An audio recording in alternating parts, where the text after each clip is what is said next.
उपन्यासकार श्रीलाल शुक्ल। मित्रों, जिस समय श्रीलाल शुक्ल का नाम हमारे सामने आ जाता है, श्रीलाल शुक्ल का नाम जब हमारे सामने आ जाता है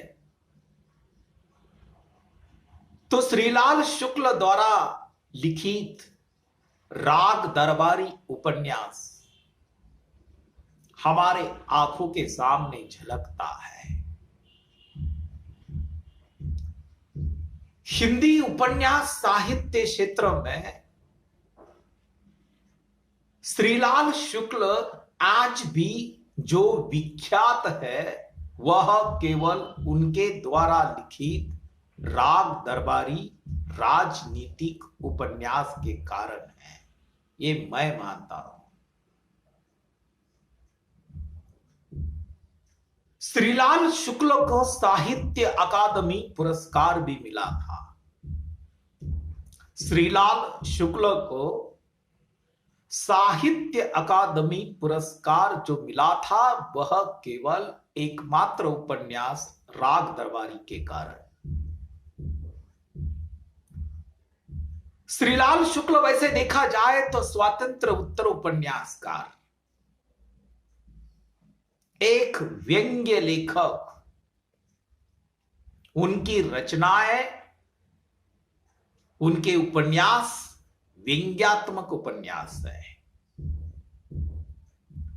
श्रीलाल शुक्ल का जन्म 1925 में हुआ। बुंदेलखंड में सरकारी नौकरी करते हुए उन्होंने एक व्यंग्यात्मक लेख लिखा था और यही से व्यंग्य लेखन की शुरुआत हुई। सन 1955 से उन्होंने नियमित लेखन की शुरुआत की और उनका पहला एक लघु उपन्यास है जिसका नाम है सोनी घाटी का सूरज। स्वतंत्र उत्तर भारत के ग्रामीण जीवन की मूल्यहीनता को चित्रित करने वाला यह उपन्यास।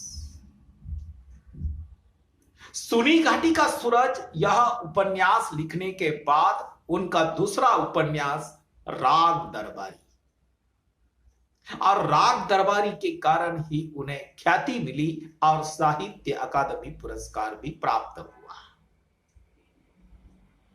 राग दरबारी इस उपन्यास की कथा के आधार पर एक दूरदर्शन धारावाहिक भी निर्माण हुई थी। शहर में रहते हुए भी लिखने के लिए उन्हें सब करना पड़ा जो विवाहित लोग अपनी प्रेयसी के लिए करते हैं। वैसे खास तौर से उपन्यास लिखते समय उन्हें लंबी छुट्टियां लेकर दूसरी जगहों के लिए भागना पड़ता था। परंतु एक विशेष बात इस व्यक्तित्व की मैं आपको बताना चाहता हूं कि श्रीलाल शुक्ल एक सरकारी नौकर थे। सरकारी नौकरी करते हुए या सरकार की नौकरी में रहकर शासन व्यवस्था पर करारा प्रहार करना यह आसान काम नहीं है। शुक्ल को इस समस्या का सामना बराबर करना पड़ा। यह कितना बड़ा साहस था श्रीलाल शुक्ल का। सरकारी नौकरी में रहकर सरकारी व्यवस्था पर व्यंग्य करना अपने साहित्य के माध्यम से, यह बहुत बड़ा साहस उनके व्यक्तित्व में दिखाई देता है। राग दरबारी राजनीतिक भ्रष्टाचार को केंद्र में रखकर विसंगतियों पर गहरा व्यंग्य करने वाली यह रचना है। इस रचना में या राग दरबारी उपन्यास की कथा में नायक और नायिका को महत्व नहीं है, यानी संपूर्ण उपन्यास में प्रारंभ से लेकर अंत तक व्यंग्य ही व्यंग्य हमें झलकता है। सुनी घाटी का सूरज यह उनका एक महत्वपूर्ण उपन्यास माना जाएगा, परंतु वह एक लघु उपन्यास है। और इस उपन्यास में एक शिक्षित युवक, प्रतिभाशाली ग्रामीण युवक के टूटते सपनों और फिर उसके द्वारा एक रचनात्मक भूमिका के स्वीकार की मार्मिक कथा है। यानी इस प्रकार सुनी घाटी का सूरज, मकान, अज्ञातवास, राग दरबारी, सीमाएं टूटती है, आदमी का जहर, पहला पढ़ाव, कई उपन्यासों की निर्मिति श्रीलाल शुक्ल ने की है। यानी एक विशिष्ट स्थान प्राप्त किया था उन्होंने। राग दरबारी लिखकर राजनीतिक व्यंग्य पर तीखा प्रहार करने वाला साहित्यकार शायद हिंदी में दूसरा कोई नहीं है। केवल श्रीलाल शुक्ल राग दरबारी रचना के कारण ही पहचाने जाने लगे। मैंने आप लोगों से शुरू में ही कहा, प्रारंभ में ही मैंने कहा कि जिस समय श्रीलाल शुक्ल का नाम हमारे सामने आ जाता है तो राग दरबारी आ जाता है। यानी इस प्रकार लेखक शुक्ल का योगदान हिंदी उपन्यास साहित्य में अद्वितीय है। इस प्रकार श्रीलाल शुक्ल का राग दरबारी उपन्यास संभवतः एकमात्र ऐसा उपन्यास है जिसके आदि से अंत तक मात्र व्यंग्य ही व्यंग्य है। इसके बाद अन्य उपन्यासकारों ने भी व्यंग्य का प्रचुर मात्रा में प्रयोग किया है, उनका अनुकरण किया है। दूसरी लेखिका यानी उपन्यासकार है ममता कालिया। मित्रों, हिंदी कहानी क्षेत्र में और उपन्यास के क्षेत्र में ममता कालिया एक ऐसा नाम है जो प्रख्यात है। ममता कालिया का जन्म 2 नवंबर 1940 वृंदावन में मिशन अस्पताल में हुआ था। उनका सारा बचपन मथुरा में बीता। एक संपन्न परिवार में जन्म लेने के कारण ममता जी का बचपन सुखमय बीता। ममता जी की पढ़ाई मुंबई, पुणे, इंदौर जैसे शहरों में हुई। ममता जी ने एमए की डिग्री प्राप्त करने के बाद दौलत राम कॉलेज में दिल्ली में प्राध्यापक की नौकरी भी पाई और ममता जी का विवाह दिल्ली में रविंद्र कालिया के साथ हुआ।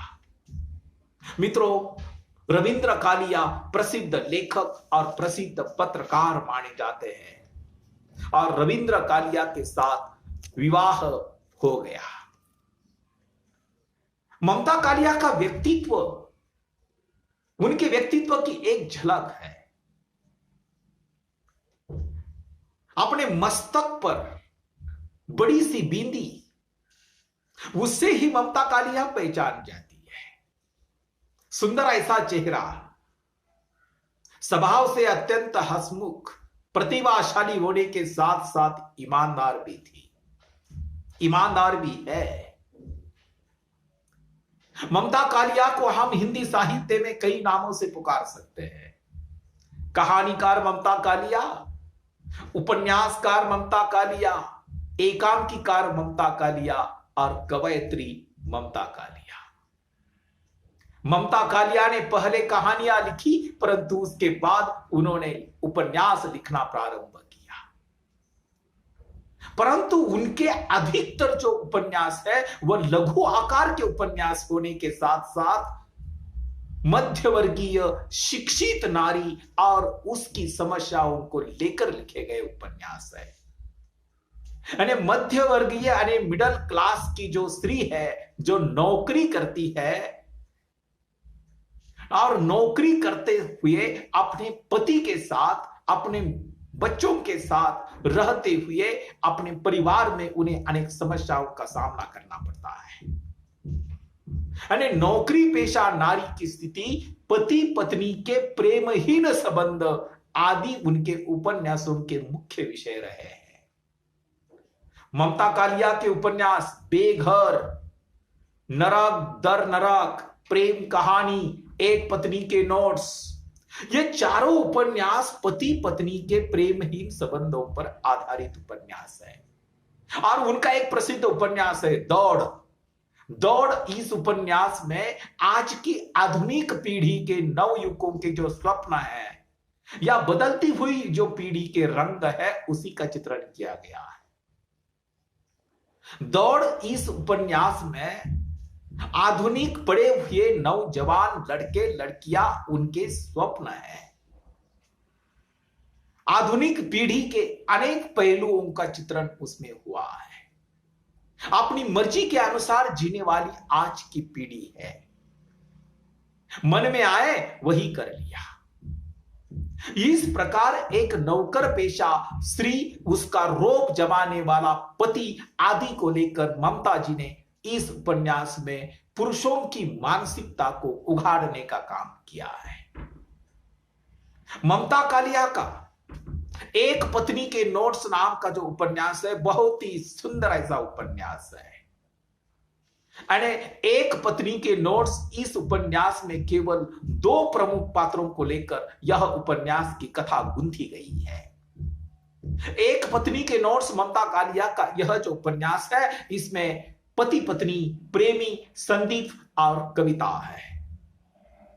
परंतु जिस समय पत्नी भी शिक्षित होती है, पति भी शिक्षित होता है और जब पुरुष के आगे दो कदम स्त्री रखना चाहती है तो वह पुरुष बर्दाश्त नहीं करता क्योंकि उसका अहंकार जागृत हो जाता है। परिवार में स्त्री और पुरुष को समानता नहीं है, वहां भेदभाव नजर आता है। कोई स्त्री को अधिकार नहीं है अपने घर में निर्णय लेने का। पुरुष की मानसिकता जो है वह पुरुष प्रधान संस्कृति की मानसिकता है, अहंकार है उसे। वह स्त्री को हमेशा दबाना चाहता है। यानी ममता कालिया ने यद्यपि कविता लिखकर साहित्य के क्षेत्र में पदार्पण किया था परंतु अधिकतर उन्हें कहानीकार के नाते ही हिंदी साहित्य में जाना जाता है। उन्होंने लगभग 75 के करीब कहानियां लिखी है। उन्हें बचपन में वह अपने पिता के साथ, उनके पिता नौकरी करते थे, नौकरी के कारण तबादला होता था और तबादले के कारण कई शहरों में घूमने का मौका मिला था अपने पिताजी के साथ। ममता कालिया अपने पिताजी के साथ हर शहर में जाती थी, अलग अलग अनुभव लेती थी और कहानियों में वह अनुभव चित्रित करती थी। यानी नौकरी के लिए भी वे कई शहरों में घूमी और महानगरीय जीवन से और वहां की नौकर पेशा नारी की समस्या तकलीफों से परिचित हो गई थी और उन्होंने अपने उपन्यासों में नौकर पेशा नारी की स्थिति को चित्रित करने का काम भी किया। ममता जी के अब तक 7 कहानी संग्रह प्रकाशित हो चुके हैं। छुटकारा, सीट नंबर 6, एक आदत औरत, प्रतिदिन, जांच अभी जारी है, उसका यौवन, चर्चित कहानियां। यानी इस प्रकार ममता जी के उपर्युक्त कहानियों को देखने पर पता चलता है कि ममता जी ने अधिकतर नौकरी करने वाली नारी को केंद्र में रखकर कहानियां लिखी है। यानी नारी की समस्या है, उसे झेलने पड़े संघर्ष आदि को उन्होंने चित्रित किया है। यानी ममता जी सफल लेखन कार्य को तीसरे स्थान पर रखती है, फिर भी उन्हें सफल कहानीकार के रूप में जाना जाता है।